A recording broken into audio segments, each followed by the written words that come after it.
नमस्कार, मी पंजाब डक। आज आहे 12 जुलै 2025 आणि मी आहे माझ्या मित्राच्या शेतामध्ये आणि त्यांच्या सोयाबीनच्या शेतामध्ये। कंप्लीट 32 दिवस झालेले तर या शेतामध्ये आणि या ठिकाणाहून महाराष्ट्रातल्या शेतकऱ्याला अंदाज देणार आहे। आज आहे 12 जुलै 2025।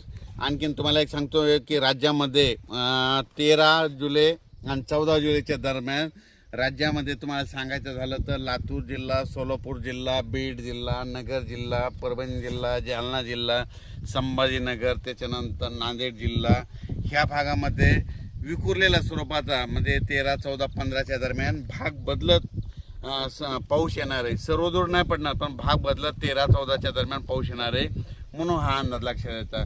सांगायचं झालं तर राज्यात म्हणजे पूर्व विदर्भामध्ये नागपूर, वर्धा, भंडारा या गोंदिया या पट्ट्यामध्ये आणखीन 2-3 दिवस तिकडल्या भागात पाऊस राहील। पण राज्यात मात्र सर्वदूरचा सध्या तरी पाऊस नाही। पण राज्यात मग तुम्हाला एक सांगू इच्छितो की राज्यामध्ये सध्या तरी विखुरलेल्या स्वरूपाचा भाग बदलत जिथं पडला तिथं अर्ध्या तासाचा, 1 तासाचा, 20 मिनिटाचा, 10 मिनिटाचा असा पाऊस पडणार आहे म्हणून हा अंदाज लक्षात येतो। मग राज्यात मोठा पाऊस कधी येणार आहे तर माझी सगळ्याला विनंती आहे, तुम्ही काय करा, आणखीन 4-5 दिवस आहेत, शेतीचे कामे करून घ्या, फवारण्या करायच्या तर करू शकता, खुरपण करू शकता।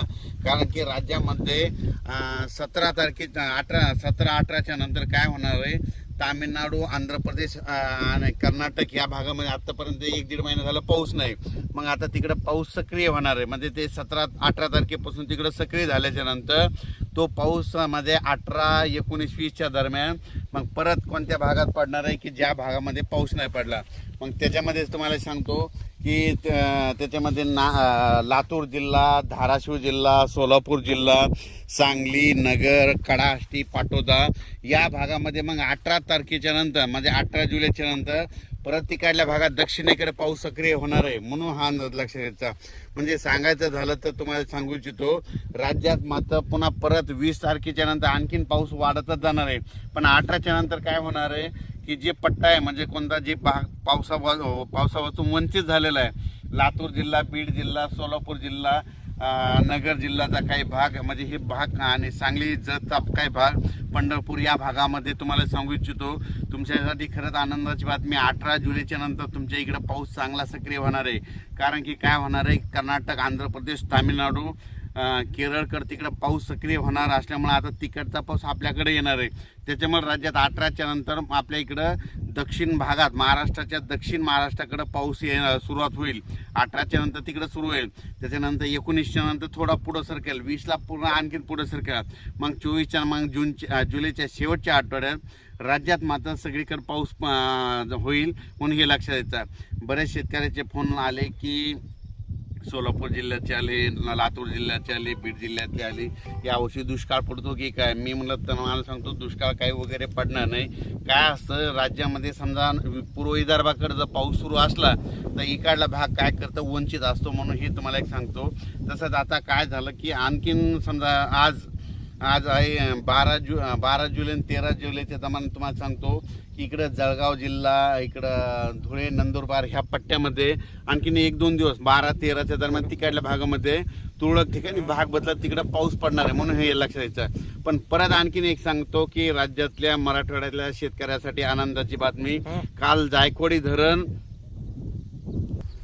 मराठवाड्यात ची तहान भागवणारे जायकवाडी धरण काल 70% झालं। मी म्हणलो ना की 80% होणार आहे तर मराठवाड्यातल्या शेतकऱ्याचे आनंदाची बातमी म्हणजे जुलैच्या शेवटच्या आठवड्यात हे जायकवाडी धरण 100% भरणार आहे म्हणून मराठवाड्यातल्या शेतकऱ्यासाठी आनंदाची बातमी।